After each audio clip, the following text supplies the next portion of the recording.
Hi, welcome to episode 20 of the Candor Beach podcast, where we bring to you our take on world events and how they impact consumer psychology in India and around the world. Sailesh, you had a message for our viewers.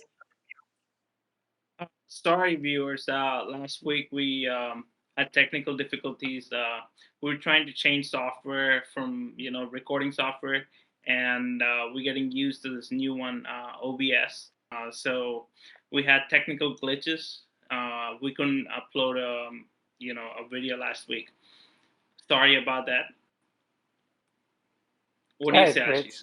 but this week we're hoping to bring to you two videos and two videos henceforth to compensate. Hmm. Um, so, what do we have for in store this week? So I think we're gonna talk about the major announcement from Apple. The iPhone came out, so we are gonna discuss: has innovation died or has it peaked um, in this era?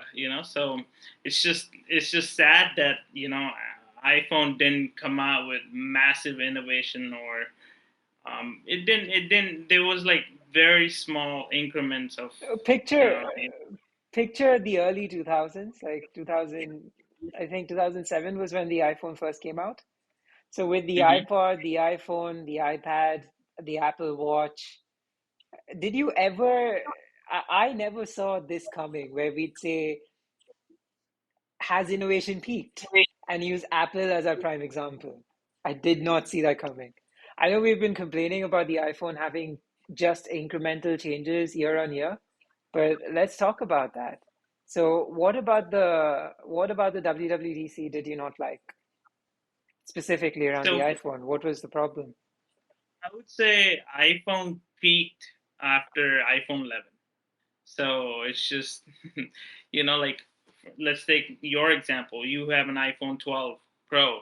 And what is massively different from the 12 Pro to 15 Pro? Just Oh, the so you're chip flipping and the the. question on me. I would say that they've changed this. Like now they're talking about it being titanium, and that's the biggest change that they like that I Oh, recorded. They have three cameras, but one of the cameras is I don't quite know. I didn't really pay attention. There was spatial video that they were going to be shooting. There was more stabilization. The non-pro versions have not gotten all the pro features from the previous year. Like I think there was pro motion that you could shoot earlier, but that's not come to the normal versions. At least it wasn't announced. Um, yeah. Spatial video you can now shoot with the iPhone 15 Pro, which is a step in the right direction, particularly considering the Vision Pro coming out in the first half of the next year. But beyond that, like a faster chip, better display, like at some point in time, you're going to have to say they're diminishing returns. Like, do I really care about my screen being even brighter now? I'm very happy with my screen right now. I and the chassis, the chips, for a while now, the chips has been fine. Like ever since that lawsuit that Apple had to deal with, where Apple was accused and I think conclusively accused of slowing down the performance of the phones for battery. So ever since then, I think it's been good. Like I have no complaints. I have no, for the first time in a while, I don't want to change my phone. I'm happy. So tell me this, right? So, okay, let's say iPhone did it. Okay, cool. Has an upgraded camera, but it didn't go all the way. Like, look what Samsung did, right? You can actually see the moon with the S23 Ultra. Zoom through it like a 200x zoom. They have that 100 and I think 109 megapixel. I mean, they're saying it's megapixel, but it's possible through pixel binning. It's another technology. So there are pros and cons to it. But then the iPhone stuck at 48 megapixels. Yeah, it went from 12 megapixels to 48 megapixels on the 15 Pro, but it hasn't gone all the way like Samsung did. Like and then you have this people are Wait, so what are excited you about. saying? Samsung year on year, are they not, are have they peaked? Are they not innovating or are they innovating? What are They you are getting at? innovating. What I'm saying is Samsung is innovating. Apple's nowhere, like Apple's laid back. They're innovating, but they're laid back. They'll go watch the Androids, innovate first, have a, put it out in the market, and then they'll see how well it mix well in their ecosystem. That's why they don't do anything in a rush, So there are multiple the people Apple users are excited over 8-year-old technology USB-C. Seriously, that was kind of, I was like, you know what big difference does it make? And Yeah, so another major USB-C thing. was not an innovation. USB-C is something that even they called out that they've been trying to phase into their computers, their iPads for a while now, and it's finally come into the iPhone, and it was forced. It was forced by the European Union's ruling. So not Yeah, innovation per se. It's been there. They're bringing it in. They didn't call it innovation. I think what they yeah, did and call innovation was the spatial. in the USB. Say that again, So please. if you look at it, there's like, again, they differentiated iPhones with in the USB, like The the USB regular iPhone. controller versus the one that did not have it. And so one is going to operate at USB 2.0 speeds and one is going to operate at, Exactly. yeah, they did that. 3.0. So they didn't have to do that. They could have just given it all across the board, So that I was get kind of that. I get that, and I don't want to get into Apple's business decisions here because not relevant, but if I could speak to that, I could argue that maybe it's a little more economical for them, or in terms of supply, it's cheaper for them to be able to manufacture a certain kind of chip en masse versus another kind of chip. Expenses, volume, considering both those factors, maybe that was what led to the difference in the phones. Plus, like if you are a professional user, you're more likely to buy the pro version because if you want the best quality of video or the best quality of pictures, as opposed to a casual user and who's going to benefit from that most of all? The transfer rates, a pro user, and they've given it in the pro versions. In terms of a casual user, and I think they'd be fine. Like what USB-C should have brought in was fast charging, which Apple has still, for reasons best known to them, not brought in that particular technology. Could be because the battery doesn't last as long. I don't really know. But that is something that would have been useful with a USB-C change, not transfer rates per se. No, no, I'm not worried about them. They could have just given it, anyways, to all the phones, anyways. Business Like, decisions like volume of yeah, it production is. It rates, is. costs, because year on But year, like particularly in the environment that we are in right now, where your rates are really high and people are starting to feel that crunch, you also want to be able to make sure that people are buying your phone year on year. So give them yeah, something which you can control the cost of.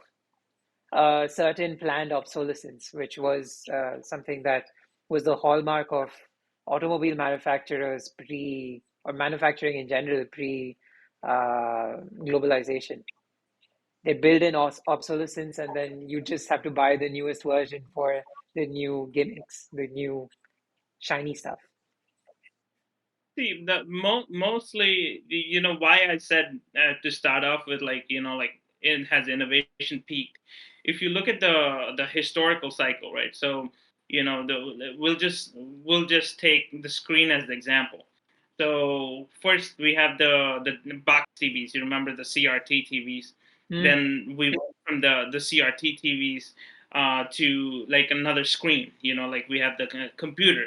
And the computer was another. There was the evolution of the computer. So we went from the box TVs to the computers, and then eventually we came to these old feature phones. Like you remember that Motorola Razr.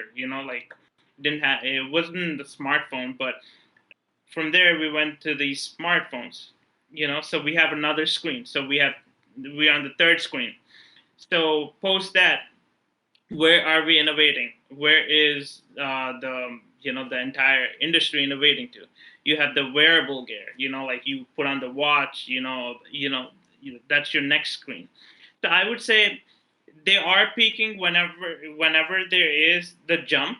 Like what is so even if you take it into the watch industry, like like the wearables, right? So do you think it's peaked? Like the your Apple Watch, there is a certain number. It's at a level of maximum innovation has been already done in there.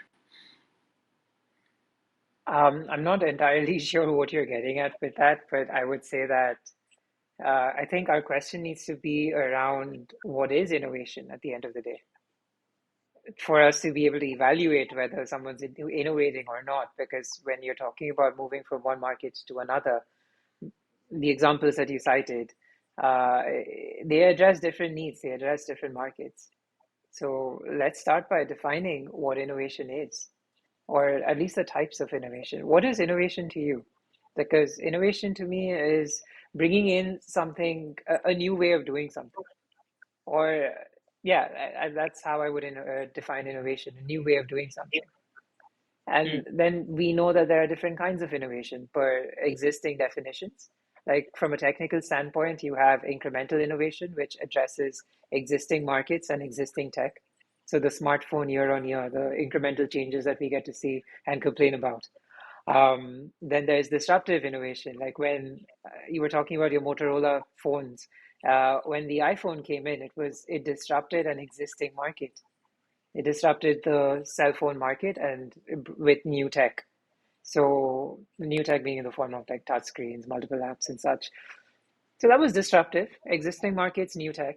Then there are architectural changes, like existing tech, but a new market. And I think the Apple Watch is a prime example of that.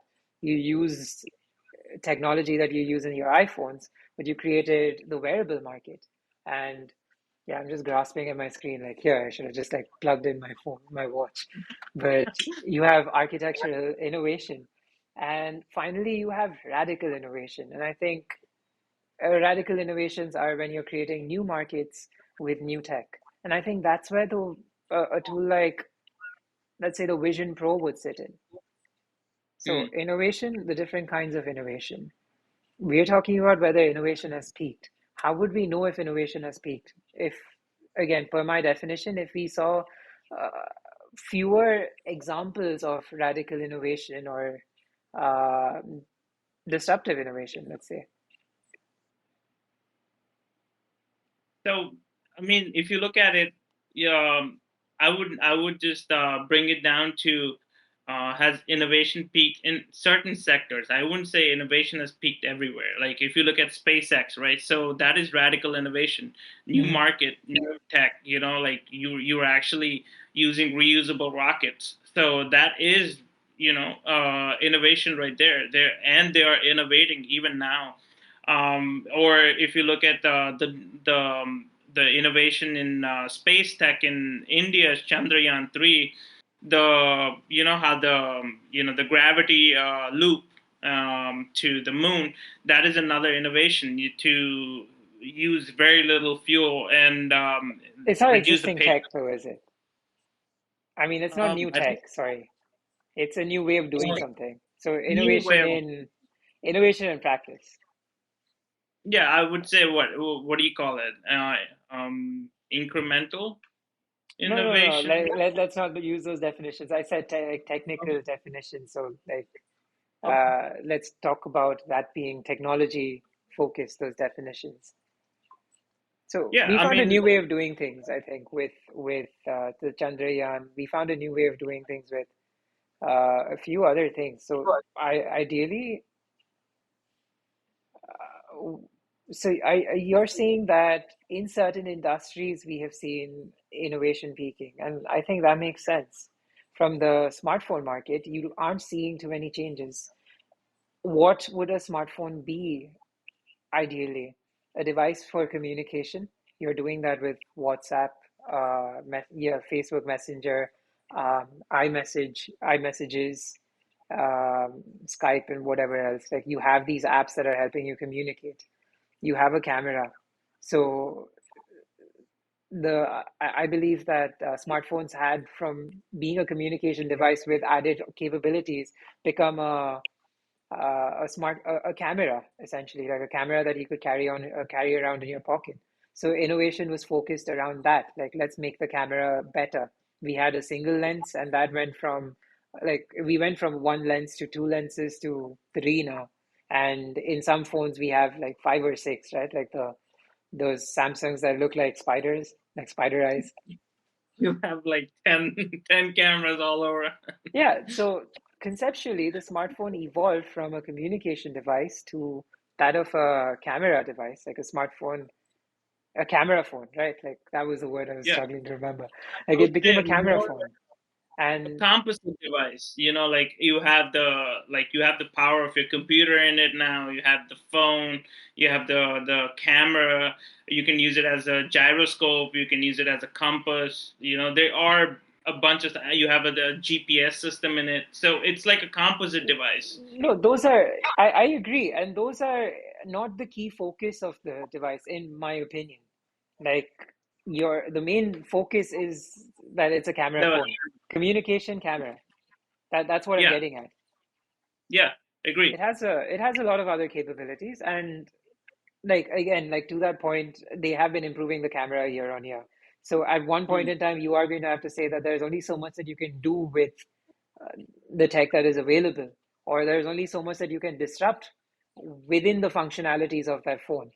And I would say Yeah, that being able to record spatial or spatial video is to an extent disruptive, considering that narrow focus that it is a camera phone. Now, another factor that they're focusing on, again, like, when I say they, I'm talking about Apple because that's the example that we're discussing. Uh, they're focusing on entertainment. They're focusing on your smartphone becoming an entertainment unit of sorts. Particularly, there's this fixation with gaming.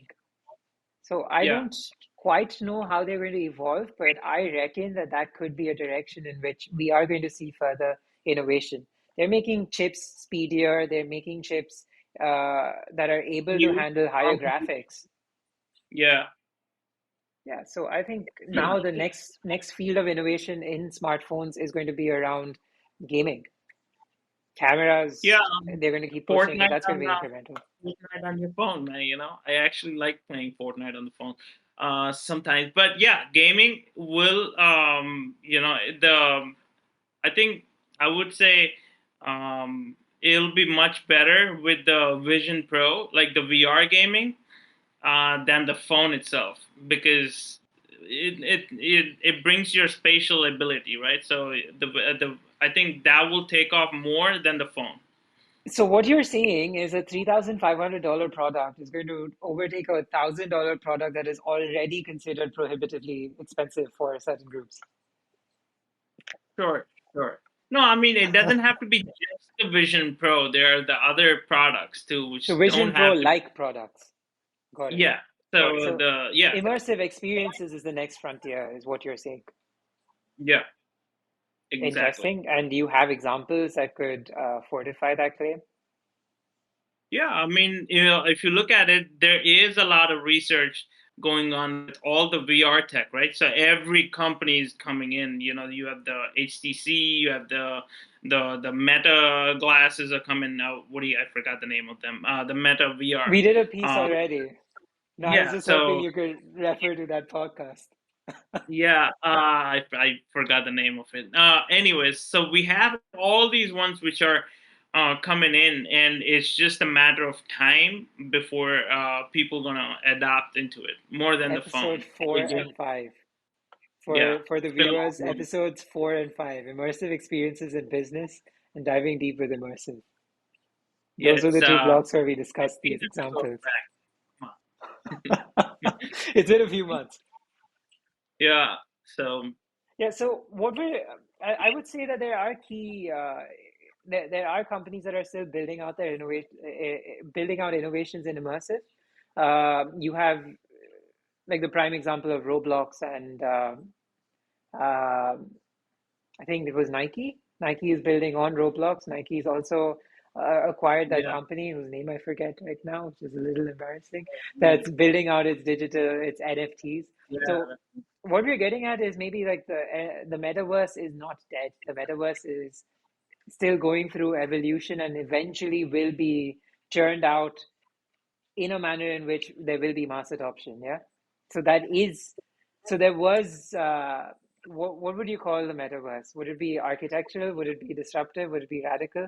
It's a new market, or is it an existing market? I think it's an existing market in most use Existing cases. market, and it's new tech. Existing Right. market with new tech. So So the metaverse architectural. is disruptive. No, existing market, new tech is disruptive. So the metaverse would be disruptive and has been disruptive, but it just hasn't arrived. It hasn't attained critical mass just yet, which is why we aren't seeing it full fledged.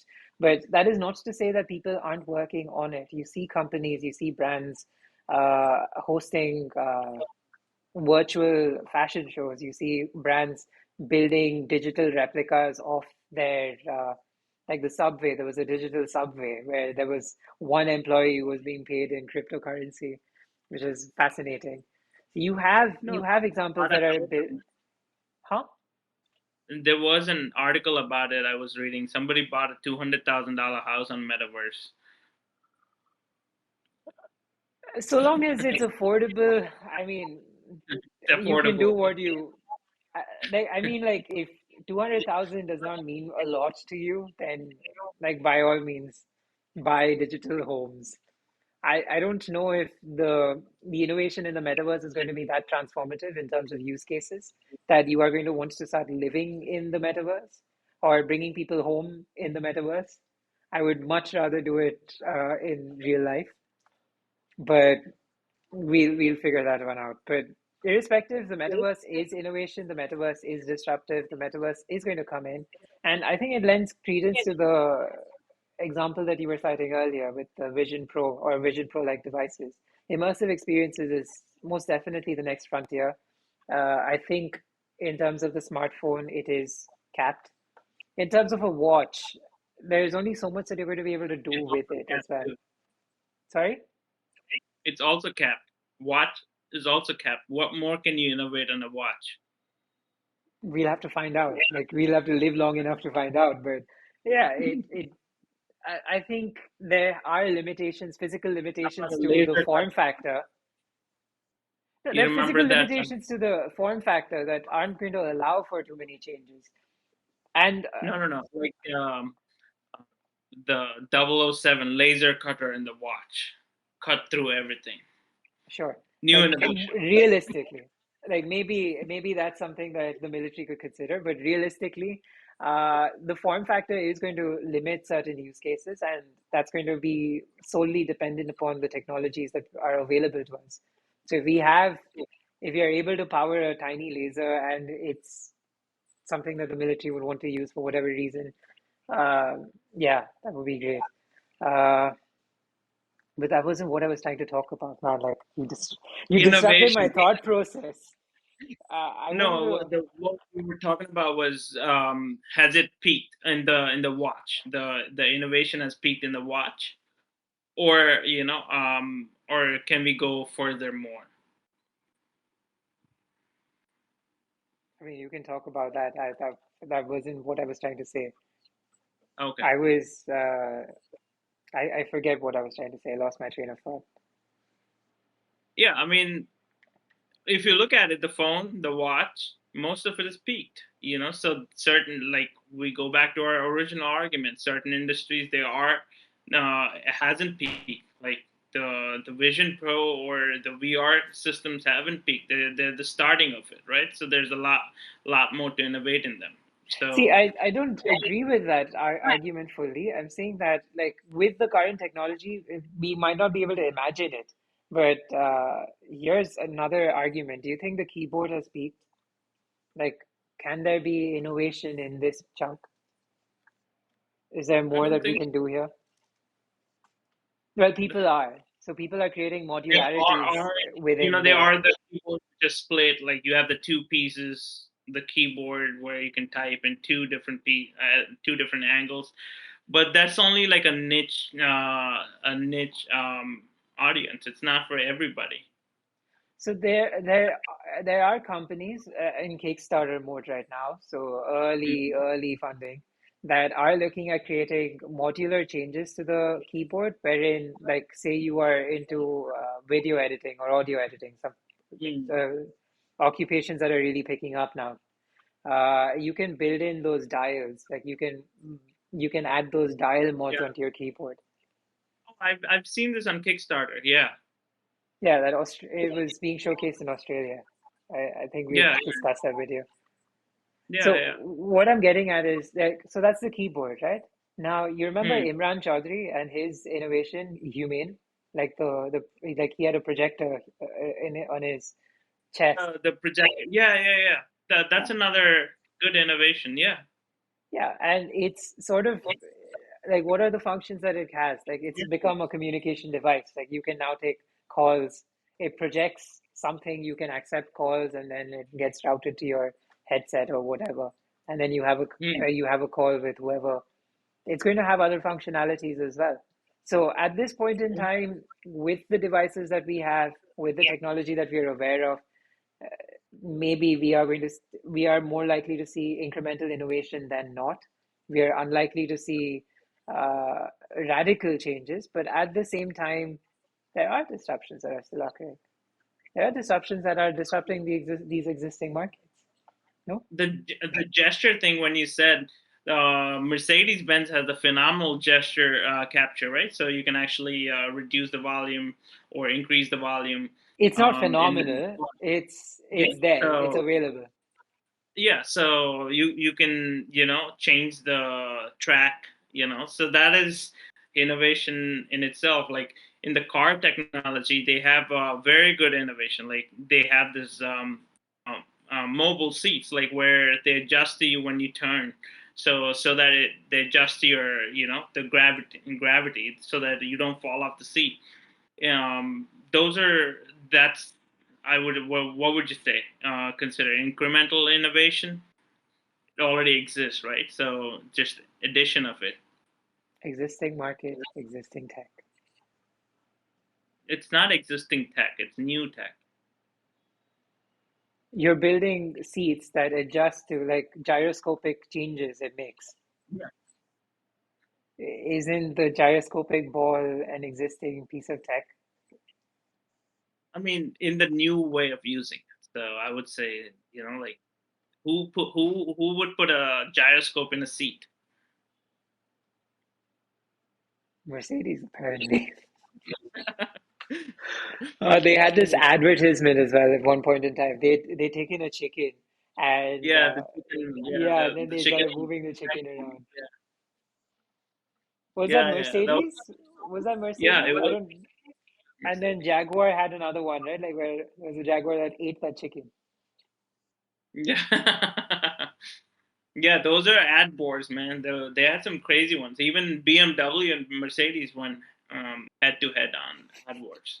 Even Yeah, they recently, I think BMW hit 75 or 100 or something of that sort. And Mercedes clapped back. I just don't remember. It wasn't, like in my head, it wasn't super impressive. What are your thoughts on the innovation in language? What are your thoughts on Gen Z slang? I would say they should integrate it with How would the. you classify it first off? I would say Is they it should add it to the large language models, to the Facebook large language model or the Google one. You know. Yeah, so it's an existing market, right? Like Gen Z slang is existing market, but entirely new tech, Yeah. a new way of doing things. I mean, Gen Z went back to the hieroglyphics era of smileys. Gen So X, no, sorry, Gen Y. We did, Gen millennials did. Y. Emojis We became more than popular. We made Yeah, but emojis popular. more than us, who uses them? Gen Z uses them. If you say so. How many Like, I don't know, how many times do we use a smiley, dude? all the time, I think. No, I don't. I, They're only no, certain ones. not relevant. Ah, Anyway, so I would say the You disagree that I just I remember. think Hold we on, both hold on, hold agree. on, hold on, hold on. I just remembered the point that I'd forgotten. Okay. So what I was going to say, and please stay with me, please stay with me. What I was going to say is, what would keep, but like, what are the reasons that innovations don't succeed? One is it's not innovative enough, like people aren't happy with it. But then there is this whole factor of platform effects. Modular phones. Tell me why that I Exactly, gave it. exactly that. So Moto Z Project Ara by Google, they didn't really take off because when it comes to innovation, and I had this, huh? People want standardization. They majority No, of the people, like I, are okay with working I, phone. Look, I would say argue Android, like the Android-based phones, they give you customization and the first, like my first argue, I've had an iPhone all my, like for not all my life. I've only had an iPhone since the smartphones came out. Like the iPhone was my first phone, period. So, and I, because of the ecosystem and whatever, I've just stuck with it. So when I have these conversations with Android users, they come up and say that Android gives you customization, Android gives you whatever, like a ton of features. You were talking about how Android launches features way before Apple does, right? Yeah. So the Android is probably a fantastic platform, but with Apple, they're looking at giving people simplicity.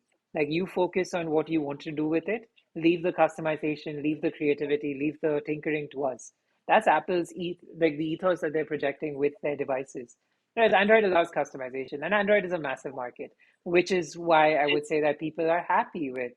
Like people might want to explore modularity, particularly the Indian market. I don't remember who exactly, but I think the OnePlus CEO or Xiaomi, Mm. or I don't remember exactly who, but one of these smartphone CEOs, they came out and said that there are certain markets that are more in tune with the tech that is being used than others. They cited this Southeast Asia as being those that didn't care as much, so long as it was at a comfortable price. And then they talked about India, like the market that we are in. And they said that Indians are a little more in tune with the cost of different things and the technology that is being employed. So it is hard to please people here in India, is what they were getting at. And then in China, in the US, you have your own nuances. Europe, of course, you have your own nuances. So I wouldn't bucket people to just like they don't care about these differences and they do. But what I was getting at with platform effects, the crux of the point I wanted to make, is that you need adoption. There are a lot of factors that cause innovation to fail. It's not just that it's not good enough, but also how it's received by the market, how it's perceived by the market is going to influence how it's received by the market. So marketing in general is a massive component. I was having this conversation with a cousin of mine. We were looking at buying a new car, and he said like I think there have been a few new cars that have just come out, like the XUV 700 from Mahindra and a few other cars. And we were discussing that, and he said, "Look, ideally, you want to buy cars that have been there for a while, like an iterative improvement, because you know that Mm. the service network is going to be solid. There are Mm. no bad products per se. There are products that are poorly marketed, because of which they have to be removed from production." Like the Indica as an example, or that I forget the other cars, but there are a few cars that are perceived as taxis in India, right? Yeah. And That. so consumers don't want to buy that for fear of perception that it's going to be considered like a taxi at the end of the day. Like, why did your neighbors coming up to you and saying, "Why did you buy a taxi?" So my perception of why these modular phones fail, right? Like I would bring up your Innovation. Let's own just talk about innovation in general. Like, why would innovation. innovation fail? When Uh, would innovation fail? it's great that phone came out, but the thing is, when you cannot sell the same phone in, like, if you can sell it more in India, but you're not able to sell it, you have to customize it per country. So, which is really, really hard for the company. That's the same reason Apple went back to USB C, because it wanted a standardized port all across. It wanted in US, Europe, India, and it's easier for it to mass market all these products. But when you have a modular phone, some of these phones can sell well in a certain country. Some of the same phone won't sell well in South Korea. So it gets really hard for the company to market or actually make a profit out of these modular phones. I think that's the reason they failed. I would say, like, circling back to platform effects and marketing, there are two parties involved with platforms. You have the demand side and you have the supply side. The Mhm. supply side, companies, brands, they aren't motivated to create modularities because, like, let's take Apple as an example. What would Apple's arguments be for not having a modular phone? That my component from a certain generation is not going to work well with a new component from a new generation. And the purpose of my device is to make sure that it's as seamless, as simple to use. You as a user don't have to figure out whether this component can be matched with this particular other component and whatever. Like, it might be a flimsy argument, but I'm assuming that that's the argument that a company like Apple would give. And primarily because I am able to sell to you year on year a phone at a certain price. If I bring it down to modularities, I'm creating a marketplace. So it doesn't have to be me that's making the innovations for my own device. So I lose control over my own device. The walled ecosystem that we've come to know Apple for, or Amazon for. No, Amazon's not walled ecosystem, I shouldn't say that. But the walled ecosystem that Apple has been known for, I have to relinquish a certain degree of control, which, and again, like, considering Apple's position, considering the DNA that runs through its devices, its products, it would be a violation. Similarly, there are a lot of companies who aren't going to be interested in joining this because they don't know whether this product is going to succeed or not. You need someone with capital, you need someone with the ability to market, you need someone who's understood that there is a market and that can sustain the product, then you can have these modular innovations. So the Moto Z or Project Ara were clever innovations. You were disrupting the smartphone market, but you weren't incentivizing the supply side enough to want to invest in that because you're capping profits, and that's not something that they're going to go in for. Yeah, I mean, Google tried it. Project R was under Google, right? So they have Yeah, you just massive, mentioned. massive advertising budgets. So if they really wanted to, they could have took off the modular phone off the ground. But I don't really know why. Like I would just quote you. I agree with you on that point of why the modular phones didn't take off because the integration perspective. Yeah, like it gives anybody can repair the phone. It might have issues like if you look at the Apple, they don't release their schematics like the blueprint of the phone. Like there are certain things which are very Sure, but let's confidential not to. restrict the conversation to phones. Let's just say innovation. Like, this is what caps innovation in general. Sure, I agree. Yeah. So finally you remembered the topic. So what you came back on your train of thought. Yeah. Yeah, I do agree with that. So yeah, it's been a failure with modular phones. Both what was the Moto? What was the name Z, of it? Z. Z. Yeah. So yeah, Moto Z and the Ara are actually good phones. I actually wanted to buy the Project Ara phone. So when it came out, so you can just it's like a Lego chip, right? You can just click on whatever you Sure. want to All click. right. All right. All right. We're good. Um, yeah, so I guess we've talked about why innovation might fail or succeed, like, depending on how you're looking at it. We've talked about the different kinds of innovation. We've defined innovation. We've talked about the different, our opinions on the evolution of products, why there are certain constraints to evolution causing incremental changes as opposed to disruptive changes or architectural or radical changes. So, do you have any closing thoughts? Like, I think I'm done.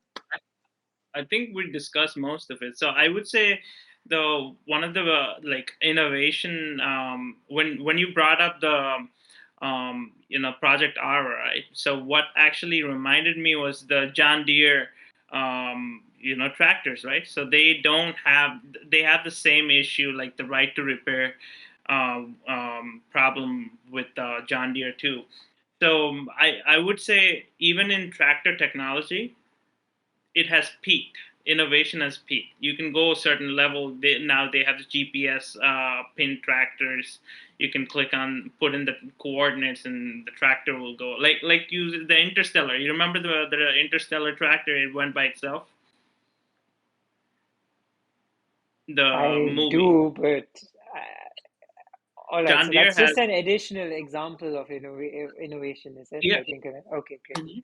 Mhm. Concluding the topic, though. Like, do you have any other points that you'd want to share as a conclusion? No, All right I then. think we covered most of it. Cool.